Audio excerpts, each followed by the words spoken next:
Una sa lahat, palakpakan ho muna natin yung 14 ika nga pinanindigan nila yung kanilang mga testimonya laban kay Martin Romualdez, Saldico, Marcos Jr. at lahat ng nagnakaw sa kaban ng sambayanan sa pamamagitan ng flood control scam. Palakpakan ho muna natin sila. Ito si Sir, tanda ko tong mukha nito.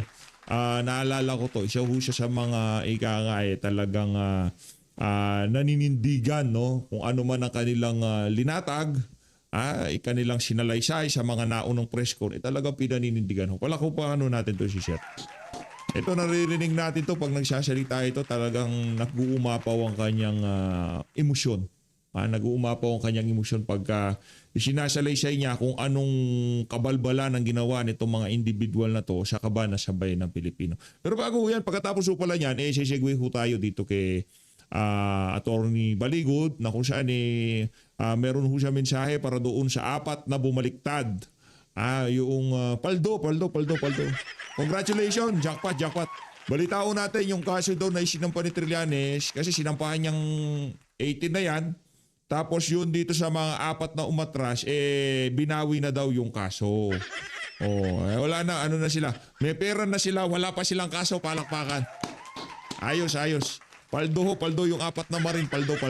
Kasi sa kampo ni Attorney Baligod, wala po talagang pera dyan. Real talk lang ha. Walang pera dyan sa kampo nitong si Attorney Levy Baligod.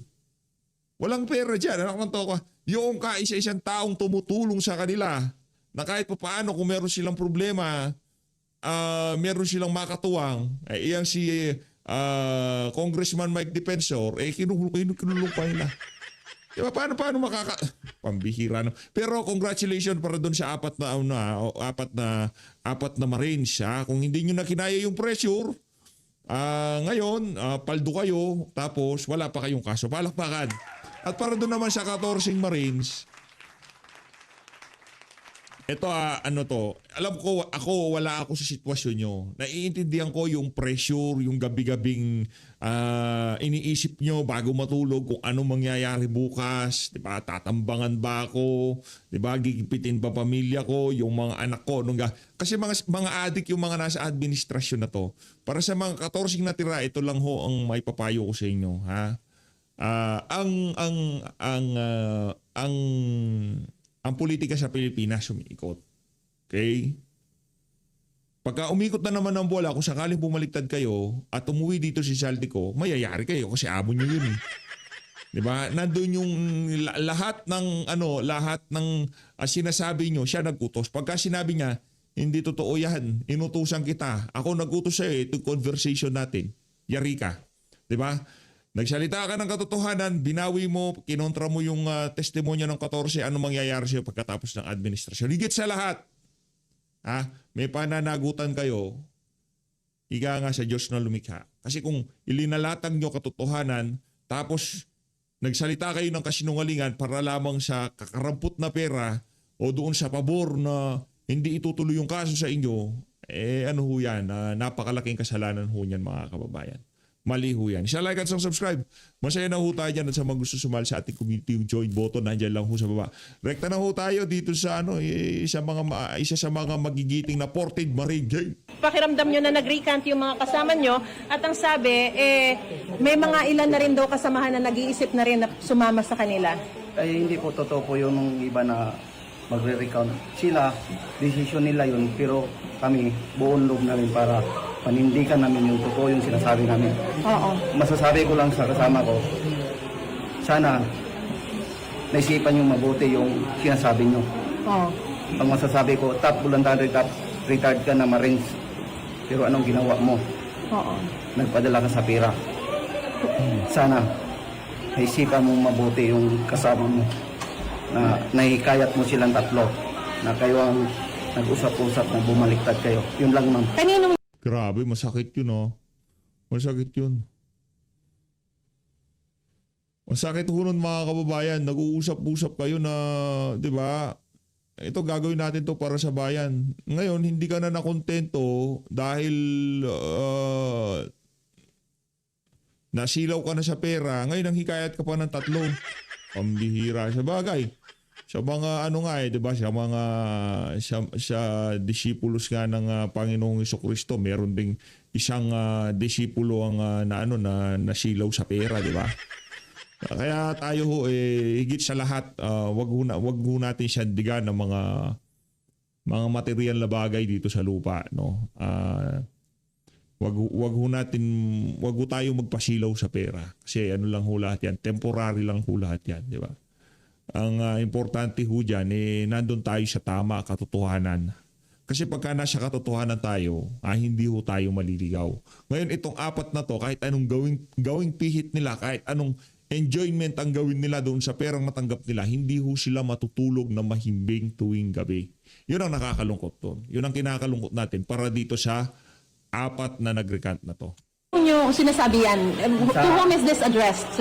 Sino to sa apat na yon ang sinasabi Sila niyo? apat.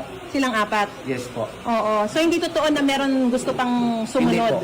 Sila Oo. lang po yung nagdesisyon na Yung sinasabi niya na may financial assistance na binigay sa inyo, in-offer sa inyo, hindi totoo yon? Hindi po. Wala pong Pero ngayon, may ino-offer sa inyo? Ano yung sinasabi mo mayroon na pong in-offer sa amin para sa kabila po. para bumaliktad? Yes po. Magkano? Yun po, 20 to 25 million po. Ouch! Ouch! O so yung apat, magkano yun? 22 to 25 billion. Let's say 25 na lang. O, apat yun. O, 200 million. Paldo! Pero ang tanong, matutulog ba kayo ng mahimbing tuwing gabi? Okay na ako sa Okay na ako sa 50,000. Okay na ako sa 20,000. Okay na ako sa 10,000. Na laman ng bangko ko. Importante lang pagka bago ako makatulog, makakapagpasalamat ako sa Panginoon dahil wala akong ginoong masama sa kapwa ko. Hindi ako kasi yung pambabayad sa iyo, ninakaw din yan eh. Galing din yan sa flood control eh. 'Di ba? Unang ang inyong krusada noong una talagang yariin ng mga nagnakaw sa kaban ng sambayan ng Pilipino. Anak ng tokwa, bandang huli, yung ninakaw nila, naambunan ka din, palakpakan. 'Di ba? Sir, kahit 5,000 lang ang laman ng bangko mo, sigurado ko sa iyo, mas mahimbing ang tulog mo doon sa apat na yun. Palakpakan natin to si Sir. Yun ang importante, Sir. Tandaan mo, laging panalo yung mahimbing matulog pag tuwing gabi. Kahit ano pa yan, pagka ikaw mahimbing ang tulog mo, panalo ka na. Automatic na yun, pagka natulog ka na mahimbing, panalo ka na kagad. Yun lang, Sir, Huwag ho kayong magpasilaw sa 22 to 25 million pesos. Dahil yan, hanggang saan ba aabot yan? Di ba? Hanggang saan ba aabot yan? Bagong sasakyan, bagong bahay, naknanto ka. Wala ho yan. Wala. Yung yung nakasalang-alang dyan, yung prinsipyo at paninindigan. Di ba? Pagka yun na nakabalandra, malaki ho problema natin dyan. Kaya para dito kay Sir, palakpakan natin. Malakpakan natin doon si Sir.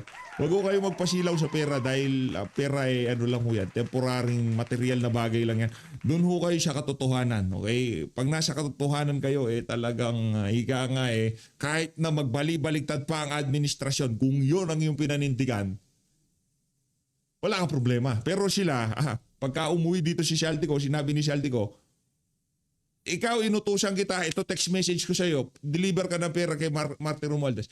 Ikaw inutusan din kita, ito text message ko sa iyo, mag-deliver ka ng pera sa Fourth Park. Anong gagawin mo? Rinikat mo yung pinapasinungalingon mo yung una mo sinabi. Anong lilitaw dyan? Na talagang nagsisinungaling ka. Ano sabi ni Torre naman. Pambira, ba't bigla pumasok sa usapan si Torre?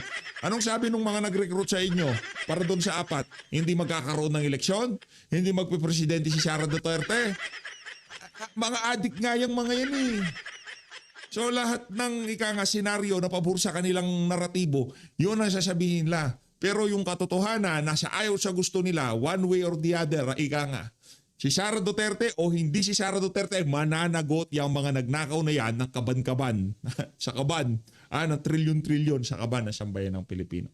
Hindi ho natutulog ang Diyos. Nakikita niya ho lahat ng nangyayari na yan. Hindi natutulog ang Diyos. Kung inaakala nila na malulusutan nila yung ginawa nilang kabalbalan na pagnanakaw ng trilyon na sa kaban ng sambayanan, mag-isip-isip po sila. Ito si pangalan to, Shaltico. Dito ka na, PH. Si Atty. Maligod. Maligod. Palakpakan si Atty. Maligod. Oh. Yo. kung mangyayari or hindi. No? What's the reaction naman po of the 14? So far ay galit sila. Nandito yung isa kung gusto nyong tanungin. Nasaan attorney? Oo.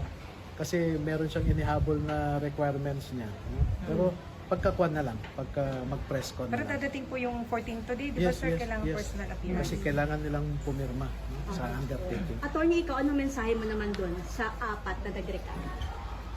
Well, nasabi ko na sa kanila yung advice ko mula nung nagpapaalam sila na pagbibigyan nila yung kabila, no? At So nagpaalam pa pala sila. Nagpaalam pa pala sila kay Atty. Baligud. naintindihan ko yung sitwasyon nila. Pero huwag nilang sabihin na pinagkakakitaan ko sila or meron kaming scam na gustong isagawa kaya ginawa nila itong affidavit or na pinilit o tinakot sila or prinomesahan ko sila ng limpak-limpak na salapi ayon sa isang newspaper ano to. May promise nga daw po Online, kayo no? na mabibigyan sila ng pera pero hindi ganun yung amount na Wala akong maririnig nyo sa iba pang 14 pagka nag-press con bukas kasi tatapusin lang namin itong pagpiyansa, no? Tanungin nyo sila. So wala kayong promise na, na magkakaroon sila ng pera sa Ang pag-testify nila? promise ko sa kanila ay magtulungan kami. Kung may problema sila sa pamilya ay magsabi sila para mapagtulungan. Ayun ang sinabi ko. At palagi ko naman sa ating mga Pilipino ay hindi masama ang nagtutulungan, no? Noong panahon nga ni Rizal, Bonifacio, Juan Luna, Macario Sakay, Aguinaldo, no? Del Pilar, nagtulungan din sila Pero ang advokasya nila ay para sa bayan. So ganun din ito. Tatlo ang sa kanila ang ginamit ng ombudsman ang kanilang affidavit, no? They are 3 of the 8 witnesses na kinuhanan ng affidavit ng ombudsman. So, yun. Hindi pa po natin pwede i-disclose yung mga pangalan nila. Pwede naman. Si Waupan, Tube, Voluntate, and Laroder. Attorney, si Trillanes po, Senator Trillanes, binasura na niya or hindi niya Inurong tinuloy na yung kaso. Inurong na po niya yung kaso dun sa apat na nagrekan. Okay lang. What's your comment reaction po? Kasi sila naman ang nagtrabaho nito para umatras sila Paldo yung apat. Yan, sigurado may pera yung mga yan. Sigurado ho yung mga umatras, mga nag-recant, sila talaga maraming pera yan. Sa administrasyon na sila yan 'di ba? Lahat ng sasabihin nung 18 natira doon sa 18, kokontrahin ho. Yan ang mahirap pagka sobrang dami, 'di ba? Sobrang daming gustong tapos aabot sa ganito, yung iba naman pala hindi kaya. Kaya umabot tayo dito sa punto na 'to. Normal sa may mabigat na problema. Ano po kaya ang dahilan? Anong nagsabi ba sa inyo yung apat at bakit daw sila nag-recant? Yes, may mga verbal kaming pag-uusap, meron ding text messages, no? At yan ay iniipon ko para maipakita ko bukas kasi mag-conduct kami ng press conference bukas. Pero basically ano ho ang dinahilan nila ng pagbawi? Kasi ano din ho ang magiging epekto dito Very sa personal kasi yung rason nila, no? Ang una, sinasabi nila na takot na sila sa kanilang seguridad, no? Gusto na rin nilang manahimik kasi hirap din yung biyahe-biyahe pabalik Manila, no? Paano yun? Pagka nagbagong administrasyon, di ba? Ano yan para dito sa apat na to, paano yun? Anong gagawin niyo? Babaliktad na naman kayo. Nakita ko siguro nila dito kay Atty. Baligud walang pera. Kaya nagsiatrasan sila. Pambihira. Tuwing preliminary investigation, pagpunta dito sa Las Piñas RTC? magpiyansa sa mga sundalo, no? Na nakasuhan ng 4 counts of perjury na final ni na De Lima, Trillanes, Anyo, and Katapang. Tama mo ba? Para sa 14 lang, dun sa 18, bakit po? Bakit hindi yung para sa apat? Namimiss mo yung apat, yung apat ay kasama sa sinasabi nilang nag-recant, no? So doon sa apat, tatlo ang sa kanila ang ginamit ng ombudsman ang kanilang affidavit, no? They are 3 of the 8 witnesses na kinuhanan ng affidavit ng ombudsman. So, ang mangyayari niyan, ang dating parang yung kaso kay Martin Romualdez, Zaldico at Marcos Jr. Ay, wala palang kaso si Marcos Jr. Zaldico at Martin Romualdez, ihina. Kasi nag-recant yung mga witness. Nako, yari. Paldo. Ito, pakinggan na natin tong si, kala ko pa naman, sir, bilib na ako sa iyo eh. Pambira again. Pakiramdam nyo na nag-recant yung mga kasama nyo at ang sabi, may mga ilan na rin daw kasamahan na nag-iisip na rin na sumama sa kanila. Ay hindi po totoo po yung iba na Pakiramdam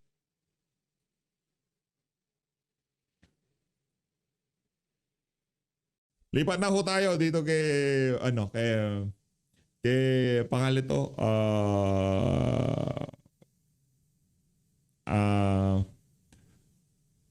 Prof. Malu. Gabe. Sa information nyo po, umaabot ng 20 milyon o mahigit pa. Kada araw ang ginagastos ng gobyerno. Admar, yun ang low. 25 million. Aray mo. Parang ang range yata nila 25 to 75 million. So pag kinuha mo yung 25 million, naka 325 million na ang gastos for the 13 days. So malaki-laki yon. So yun yung pinaka-base na gastos. So kumbaga kahit ano pang gawin nila diyan, yun yung yun yung minimum spend. Hindi pwedeng bumaba ng 25 kasi yun yung pinaka minimum threshold. Hindi pwedeng bababa diyan kasi yan yung operational cost na mag-aandar yung impeachment. Pero pwede pa palang tumaas. Pwede maging 35, 45. Depende kung anong gustong pagkain ng mga prosecutor judge. Kung ginto or, di ba? Mas malaki pa ito dun sa 11 days na sinasabi nilang nagastos. Oo, mas malaki. Di patunay na ito, attorney, na kayang gumastos ng daang-daang milyon within 13 days, 11 days. Oo, 'di ba? Pag kinumpare mo, sinabi in 11 days na ubos yung 165. Ito in 13 days, 325 na tayo. Alam mo, nakakalungkot dyan, wala pa namang smoking gun. 13 days na tayo naghahanap ng smoking guns. Ako, talagang pinapanood ko pag may panahon ako, pero talagang sinusundan ko kasi gusto ko talagang malaman malakas ba talaga yung charges na claim ng House of Representatives? Opo. So talagang yung nabanggit ni Vice President Sara Duterte, yung hindi niya pagdalo doon sa mga pagdinig sa Kamara, saktong-sakto lang talaga dahil dito nabibigyan ng pagkakataon na maharap niya yung mismong nag-aakusa tapos maglalatagan ng ebidensya sa ebidensya. Oo, Admar, at lumalabas with hindsight, mukhang tama yung sinasabi na fishing expedition. Kasi napakinggan natin yung Article 4 na supposedly yun ang pinakamadaling makonvict, yun yung conditional threat. Wala tayong nakita doon. Ang narinig lang lahat natin, walang personal knowledge. No? At wala rin. Ang claim sa propaganda, merong assassin, pero wala tayong nakikita na talaga dyan sa isyung yan. Pagdating naman dun sa land bank, sinabi lang na talagang may pondo na natanggap, in-encash. Walang irregular dun sa nangyaring pag-i-encash kasi may SARO, may notice of cash allocation, at may cheque. So, galing dun sa land bank kahit na yung malapit ang pintuan sa DepEd dahil talaga may pintuan doon, no? Tapos ngayon nakita natin yung COA, mahirap dun sa COA, mahilig siya mag-interpret, yung si Walim ba yan? Si Attorney Walim, mahilig mag-interpret, mahilig mag-interpret, pero yung interpretation niya, interpretation niya yon. Ano ba ang nasa COA manual? Paano mo ba gagawin ang audit? At ako'y nagpapasalamat kay Senator Ping Lacson kasi tinumbok niya yung pinaka-importante. May security clearance ka ba? Kasi klarado na kailangan may security clearance ka dahil confidential fund eh. How do you appreciate the information that you will get? Considering paper audit lang ang ginagawa, kung wala kang security clearance, Grabe no, tsaka yung pag ay mamaya na yun. may Tuloy na muna interpret- natin to kay Prof. Balu para tuloy-tuloy. Babalik tayo dun sa yung mga apat na nag-react kasi hindi tayo tayo, nababad trip tayo. mo siya na iba. Good Opo. trip, good trip. good Dito trip, muna oh. tayo Nag-good trip sa tayo. pagtatanong naman. Kasi ang punan ng iba, masyadong hype itong si Attorney Kapunan. Well, matagal na siyang naging personality compare kay Attorney Powa. Kinumpara siya kay Attorney Powa na sinasabing mabait masyado si Attorney Powa. Kasi kung pagbabatayin natin yung mga abogado ng depensa, ng prosecution, nakikita natin yung kanilang mga personalidad po. Prof, no? Yung sa mga una. Meron ba nakita kayong advantage o disadvantages? Parang nakasama ba ito sa prosecutor na masyadong hype kumpara dito sa mabait na klase ng abogado pero matinik din na klase lalo na dun sa mga pagtatanong po, Prof? Admar, maganda yung tanong mo, no? Siguro, puntahan natin bakit ang pinili ni Vice Presidente ang mga bata, no? Compared dun sa private prosecutors na talagang mga veterano, no? Makikita mo dun sa grupo ng defense, makikita mo yung ibang atake nila, hindi traditional, no? Pero makikita mo on their own, kulang siguro sila ng number of years of experience, pero hindi mo maisasatabi yung academic accomplishment at saka yung number of years rin sa trial work, no? So, maganda yung balanse. Siguro mas technical dahil talagang pinupuntohan niya isa bawat pahina, bawat assertions, bawat stipulations, talagang tinitingnan nila. Kasi nga, again, nung nagsimula tayo, di ba ang sinasabi, ang burden of proof nasa prosecution, hindi nasa defense. At makikita mo, kaya sila marahil ganun ka-technical. Maganda na rin yung ginawa na pagpapaliwanag after every trial date para maintindihan ng taong bayan. Yun nga lang, masyado pa rin technical. Yung kay Attorney Kapunan, talagang showboat. Talagang yung mga side comments niya, usually yun ang nako-cover, 'di ba? Yung sinabi niyang gusto niyang umupo, yung gusto niyang umuwi na dahil manunood pa siya ng isang what do you call this? Isang Palabas sa show. sine. Oh. Oo, 'di ba? At saka yung isang sinabi niya na scam. Mahilig siya na after the engagement, biglang she is already addressing the public outside of the impeachment court. Kaya makikita mo yung kagalingan niya sa pag-pivot at sa bitaw ng mga salita na ipipick up. No? Yun ang difference. Pero sa tingin ko, yung mga bata can relate very much with the young lawyers. Very sharp. Nakita natin ngayon, kung umpisa, nandun si Attorney Sison, si Attorney Powa, si Attorney Binluan, si Attorney Narbasa. Ngayon may bago. Yung si Attorney Ferrer ba yan? Christine Ferrer. Babae na abay tax lawyer, practitioner. So makikita natin may iba't ibang strategiya at iba't ibang style ang ginagamit ng bawat lawyers. Pero ano ang pinakamatindi diyan? Hindi natin nakikita ang public prosecutors na nagsasalita. 'Di ba? Bakit parating private prosecutors ang inyong inaalaw? 'Di ba? Yun yung sa akin kasi wala namang civil case yaan. Hindi naman impeachment yan. So, bakit sumasali at binibigyan ng malaking spotlight ang private prosecutors? Dahil hindi ba kaya ng public prosecutors to engage?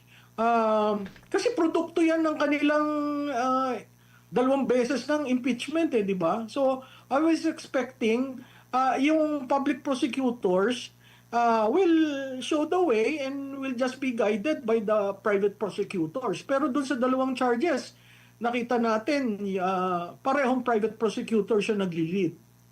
Opo. Siguro strategy ba na nakikita nyo po sa panig ng prosekusyon na gamitin nila itong mga kilala o di kay matagal na naging personalidad sa kanilang larangan, mga laging nakikita sa balita, lalo na yung mga kritiko na kay Vice President Sara Duterte, para ma-intimidate ba ang kalaban at may nakita ba kayong katiting na na-intimidate yung depensa dito, Prof? Alam mo, sa tingin ko may certain degree of intimidation kasi mga bata nga di ba? Nenervyos yan, hindi sanay. Pero in fairness, the young lawyers of the Vice President are putting up such a good defense. Kasi they do not allow any inch na hindi kino-contest yung sinasabi ng prosecution. Whereas ang mga congressman, they are just, they're just there watching, etc. But it's actually the private prosecutors leading the way. Dito naman tayo sa performance ng mga presiding ng mga senator judges po, Prof. Ano naman yung mga tumayo lang hindi ko lang alam kung bakit hindi tumatay yung iba. Makikita natin ano yung mga punto, yung sinasabi nila saklit parang yung mga bash ng mga hindi nakakagets doon sa punto ni Senator Padilla. Nag-expect ka ba na ganun, na kung buga totoo, tama pala yun. Meron pang mga malimit na nagtatanong doon, si Senator Villanueva, sina Soto, Pangilinan, Hontiveros, Lacson, pati ang presiding officer at ang Senate President. Ano ang mga assessment mo sa kanila, ma'am, kung meron man?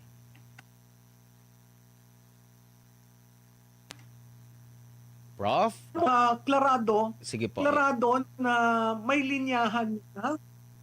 Hello? Go ahead po, Prof. Medyo na ano lang yating. Klarado. Naririnig niyo ako? Go ahead po. Malinaw na po. Oo.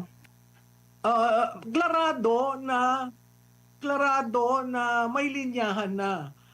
Kung titingnan mo yung pagtatanong ni Senator Hontiveros, Senator Kiko Pangilinan, Senator Bam Aquino, klarado yung linyahan versus si Senator Padilla, si Senator Marcos, di ba? To a certain degree, si Senator Loren Legarda, at kahit yung presiding officer. Dun sa presiding officer, katulad ng sinabi ko sa inyo, mahalaga ang lawyer kasi makikita mo yung jurisprudence sa ruling niya. Lumabas yan dito kay, ano ang pangalan ng COA? Wamil? Opo, Attorney Wamil. Roderick Wamil. Ano? Oo.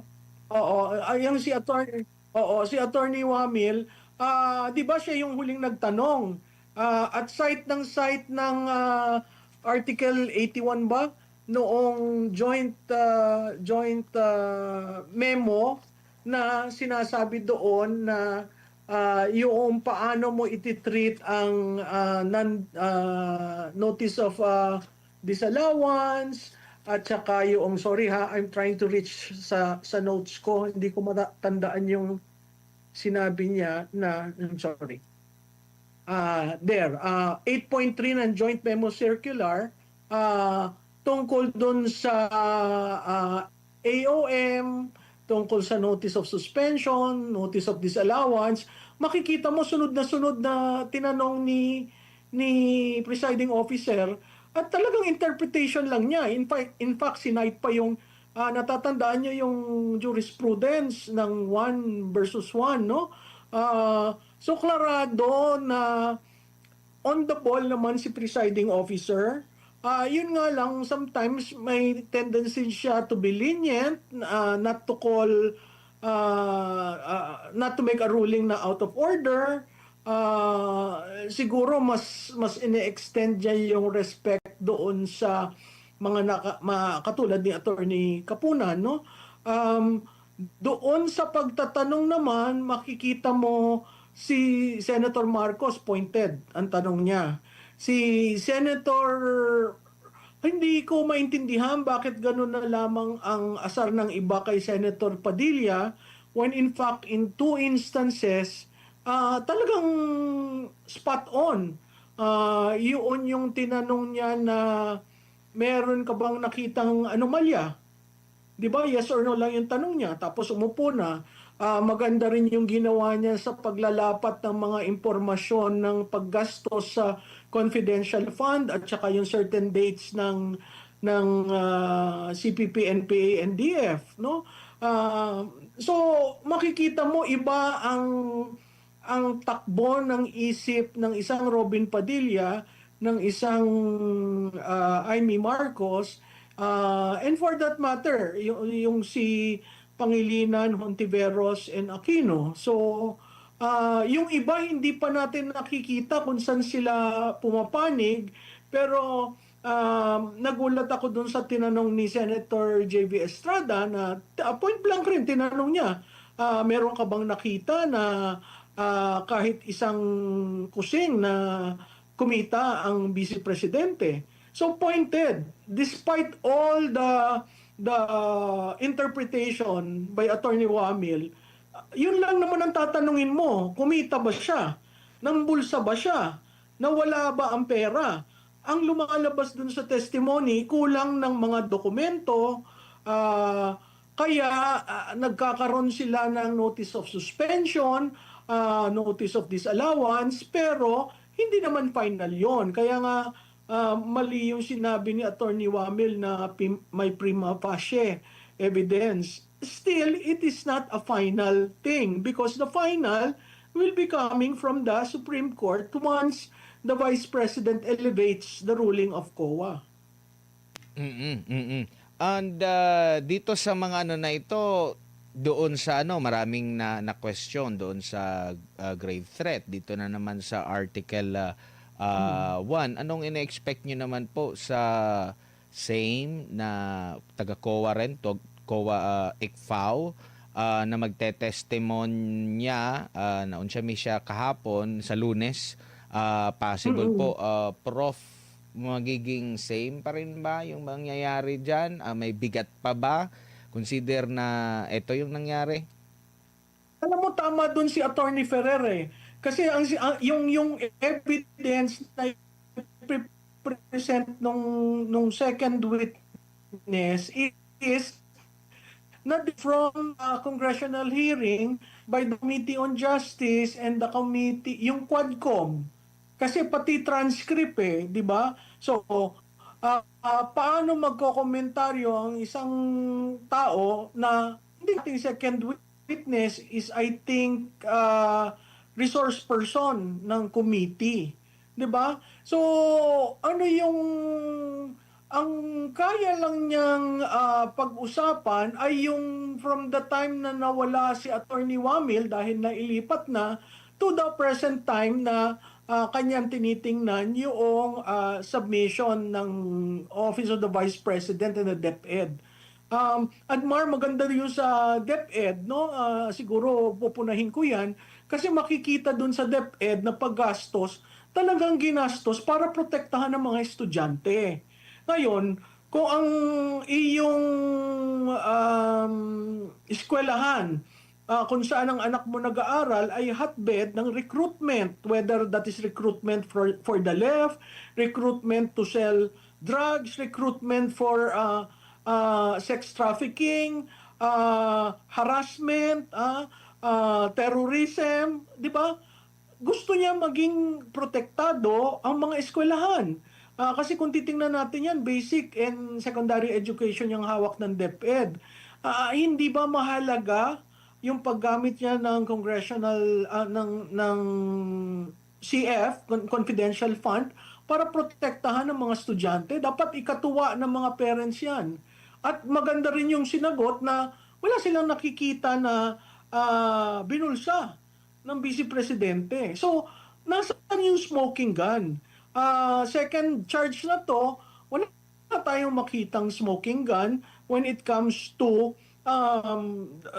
both the conditional threat at saka itong confidential fund. yan ay sa prosecution lamang, no? Hihintayin natin yung defense pag natapos ang prosecution doon sa dalawa pang charges bago mag-offer ng evidence at witness ang defense. So doon natin makikita yung kabuuan.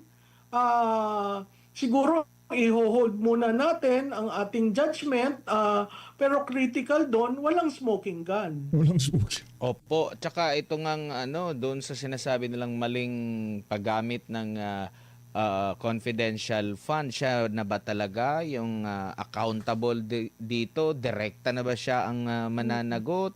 Dahil sa pagkakaalam natin, hindi naman siya direkta yung nagpapapirma, nagbibigay mismo ng at yung nakasaad din po doon sa Joint Memorandum Circular is a head of agency or yung kanyang disbursement na personnel. Siguro yun lilinaw kasi pinatawag yung SDO na dalawa siguro sa Lunes at sa Martes, no? So mabubuo natin yung storya doon. Ang gusto ko lang sigurong i-correct at yan ay nakita na ng public yung paggamit ng alias, no?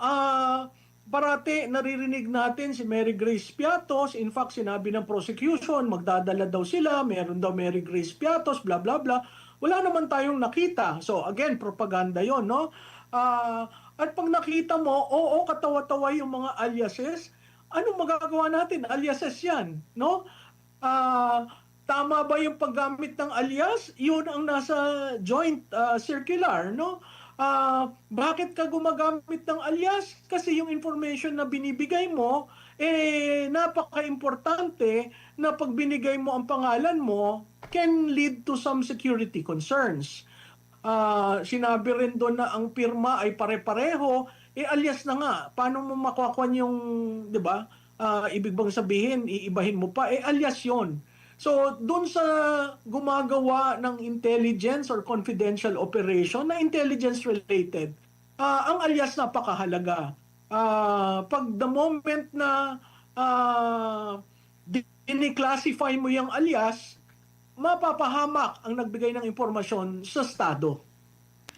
Yung credibility na issue, attorney tuloy, Prof, no? Yung sa pag-question doon sa kredibilidad ng mismong witness, yung patungkol doon sa sinasabi niyang ang OVP lang, ang merong confidential fund, ang DepEd, tapos meron palang dokumento na before pa meron nang nagkaroon ng confidential fund, tapos siya pa yung nagtanong na liquidate ba ito, na opisina naman niya yun ang may hawak nung pagliliquidate niyan, pati yung mga typo error, tapos hindi niya alam din bilang abogado siya, hindi niya rin alam yung yung sa explanation yung pinapatungkulan ni presiding officer, tsaka laging quote siya sa JMC, yung Joint Memorandum Circular ng COA at DBM, hindi niya nababanggit yung mga batas pa na nakakasaklaw sa confidentiality, like kagaya dun sa pinunto ni Attorney Michael Powa na Revised Penal Code tsaka yung Anti-Graft and Corrupt Practices Act. Gaano kahalaga ito, Prof, sa kanilang kredibilidad? Mahalaga yan, Adman, no? Maganda yan tanong mo kasi nung pala nagsisimula itong issue sa confidential fund, nag-advocate na ako na dapat bisitahin ng Kongreso itong Joint Memorandum Circular. Kasi circular lang yan. Pwede mo namang i-institute sa batas. Kaya yung loophole ng JMC, pwede mong i-cure yan eh. Bakit hindi sila mag-submit ng panukalang batas how to handle confidential and intelligence fund? Kaya Kasi dapat yan ang pagkakaalam ko dyan, every year nagsasubmit ng order of battle na kung saan linalagay mo sa magagastusin yung intelligence fund ng bawat ahensya. Hindi mo naman yan ginagastos liberally, no? Ginagastos mo yan dahil merong dapat tingnan at dapat ayusin ng Estado. Ang isa pang punto na nakita ko dun sa hearing, klaro na ang nagbigay ng confidential and intelligence fund ay ang Office of the President sa OVP. Yun, very clearly inestablished. Unlike sa House of Representatives na hindi nila minimension ng Office of the President, no? So may paper trail. May paper trail na inapprove ni DBM, may paper trail na inapprove ng OP at kaya na-release yun.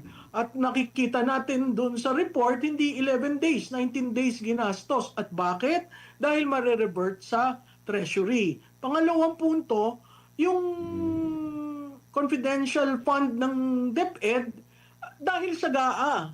So may line item doon nasa DepEd na meron siyang ganon. So hindi ko maintindihan na approved ng Office of the President, approved ng Kongreso, ang dapat tingnan na lang talaga ay yung manner of liquidation. So kung may kakulangan, at dyan sa lahat ng liquidation, wala naman liquidation sa isang upuan, approve lahat at malinis. So kailangan mong ayusin yan. Kung kulang ng acknowledgement receipt, kung kulang ng yung sinasabi nila na kahit magbigay ng pangalan ang Office of the Vice President, kung ang iyong audit ay paper audit, hindi mo ma-interpret yung success ng operation dahil wala kang security clearance, one. Secondly, wala kang security know-how. So, paper trail lang talaga yung magagawa ng audit at post-audit nga yung sa Monday, post-audit ang kanyang ginawa. So, hinahabol mo lang dyan, documentary. So, maganda yung paulit-ulit. Meron bang pondo na kinuha ng Vice Presidente? Consistently, paulit-ulit na tinanong. Wala ang sagot. So, ano dun ang betrayal of public trust? Saan dun impeachable? Opo. Siguro bilang panghuli na lamang po, ma'am, paalala nyo na lang po sa ating mga kababayan dito sa kanilang paghimay. Kasi halo nga ito, usaping legal, merong usaping political, kitang-kita at malinaw naman po yan. At baka meron pa po kayong gustong sabihin na hindi ko po naitanong. Nasa inyo po yung pagkakataon, Prof? Well, siguro dun sa manunood, na-notice kasi namin bumababa yung engagement. Bumababa. The moment maging very technical ang mga tao umaalis, no? Mabuti yung nangyari nung kahapon, Lunes hanggang Miyerkules, nasa witness stand, no? Medyo kahapon lang talaga naging exciting kasi very technical at very procedural. Sa mga nanonood ho, patuloy po natin panoodin kasi kahit po yung replay, mahahabol naman po nyo yan. May technology na po ngayon para maintindihan nyo. Kasi pondo ng bayan niyang ginastos at ang allegation nga ay ang Vice Presidente ay hindi nagpakatotoo sa tiwala na binigay ng tao. Kayo lamang po ang makakapag-judge niyan. Ang senator judges makakapag-judge siguro based on yung pag-aaral nila sa dokumento. Pero kayo, ano bang impact niyan sa taong bayan? Ano bang impact niyan sa pag-aaral, sa katiwasayan sa eskwela, sa itong pagiging leader? Yung pagiging leader kasi, sinasabi na yung character ng isang leader hindi dapat nagte-threat. Titingnan po natin at lahat naman ng Pilipino sa tingin ko at one point in time nag-threaten na tayo. Bakit? Kailangan lagyan ng konteksto. So ito pong sa conditional threat, kailangan po lagyan ng konteksto. Bakit nagalit si Vice Presidente? Tama po bang magalit siya? Tama ba po yung kanyang pananalita? Konteksto lamang po ang makakapagbigay ng kaliwanagan sa ating mamamayan kung bakit nagkaganon. So patuloy po sana nating subaybayan ang impeachment. Gumagastos po tayo dyan, no? Katulad ng simula sa pagtatanong ni Admar, 20 million a day. Sayang naman po kung 20 million tapos hindi natin inaalam ano ba talagang nangyari. May katotohanan ba? Prof, maraming salamat po sa inyong... Maraming salamat, Prof. Malutigi. Ay na nga dito na tinatapos ang ating reaction video. Maraming salamat sa pagsuporta sa PH Update. Mag-iingat po kayo lahat. Mahal natin Pilipinas.